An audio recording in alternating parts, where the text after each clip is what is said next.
मित्रों, मैं आपके समक्ष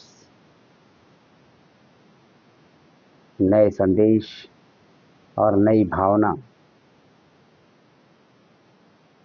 लेकर आपके बीच में उपस्थित हुआ हूँ। आप शायद मेरी इन बातों का इंतजार भी करते रहते होंगे कि अब आज नया संदेश लेकर हमारे समक्ष प्रस्तुत होंगे। मैं इसी भावना को आपको प्रस्तुत कर रहा हूँ। राजे भी देखे, महाराजे भी देखे, लेकिन अपने राम जैसा कोई राजा ना देखा। लेकिन अपने राम जैसा कोई राजा ना देखा।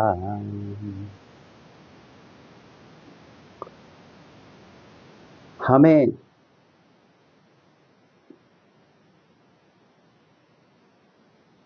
कैसा राज्य चाहिए जिसमें राजा अपनी प्रजा का पोषण करता हो, ना कि शोषण करता हो। हमें पोषक राजा चाहिए। हमें ऐसा राजा चाहिए कि भगवान के राम राज्य की हम परिकल्पना करते हैं, उस परिकल्पना को साकार करता हो, ऐसा राजा। हमारे राज्य में पूर्ण रूप से शांति हो और राजा न्याय प्रिय हो, ऐसा राजा। राजा की राम राज्य के जो विशेषता है, वह जो 7 सूत्र भगवान राम ने बताए हैं, उन सूत्रों के अनुसार यदि राज्य की परिकल्पना हो तो सर्वोत्तम होती है। सबसे पहली परिकल्पना तो यह थी कि पिता ने अपने पुत्र को मरते हुए नहीं देखा। राम राज्य में पिता ने अपने पुत्र को मरते हुए नहीं देखा। अगर पिता के सामने पुत्र मरेगा तो पिता पर क्या बीतेगी बताओ। पिता तो जीते जीते ही मर जाए। इसलिए राम राज्य की पहली परिकल्पना। दूसरी है, कोई भी स्त्री राम राज्य में विधवा नहीं हुई। कोई भी स्त्री राम राज्य में विधवा नहीं हुई। तीसरा है कि किसी के घर में आग नहीं लगी। आग का भी द्व्यर्थी महत्व है। एक तो आग लगना कि घर जल जाए पूरा। एक आग लगना है कि घर का सदस्य, यदि आपकी पत्नी घर में है और वह आपसे बात नहीं करती, कहीं माह बीत जाते हैं, आप पत्नी से बात नहीं करते, पत्नी से आपका कोई संपर्क नहीं है, तो बच्चों से भी आपका संपर्क टूट जाता है। उस घर में आग लगी मानी गई है। यदि घर में आप अपनी माता का कहना नहीं मानते, अपने पिता का कहना नहीं मानते, अपनी बच्चों को सुबह से शाम तक विभिन्न प्रकार की बातें कहते रहते हैं, यदि पूरा परिवार भाई आपके प्रति सम्मान नहीं करते हैं या आप भाई का सम्मान नहीं करते हैं, तो उस घर में जब संगठन नहीं है, जब आप संगठित नहीं हैं, तो आग लगी माना जाए। तो राम राज्य में ऐसी परिकल्पना नहीं थी, सब लोग संगठित थे। आज भी हम इसी परिकल्पना को लेकर चल रहे हैं। इसका संदेश आपको मिलना चाहिए, आपको समझना चाहिए। पहले क्या था? इसका जो चौथा संदेश है, राम राज्य में लोग घर खुला छोड़ के चले जाते थे। सोने जवाहरात घर में पड़े रहते थे। कोई एक सुई के बराबर चीज की भी चोरी नहीं होती। वो राम राज्य की एक बहुत बड़ी परिकल्पना कि चोरी नहीं होती थी। और कभी उसमें राम राज्य में तूफान भी नहीं आते थे, आंधी तूफान। आज के दिन तो जरा सी बरखा हो जाए तो बरखा में भी बिजली गिर जाए, बाढ़ आ जाए। जहां पर कभी बाढ़ नहीं आई थी उस स्थान पे भी बाढ़ आ जाती। पहले पहले पहले जब तूफान नहीं आते थे, पानी नहीं आता था। आज तो छोटी छोटी चीजों में भी विभिन्न प्रकार, क्योंकि प्रकृति का विनाश होता जा रहा है। हमें प्रकृति को बचाने की आवश्यकता है। ये प्रकृति यदि बच जाती है तो हम सचमुच भाग्यशाली हैं।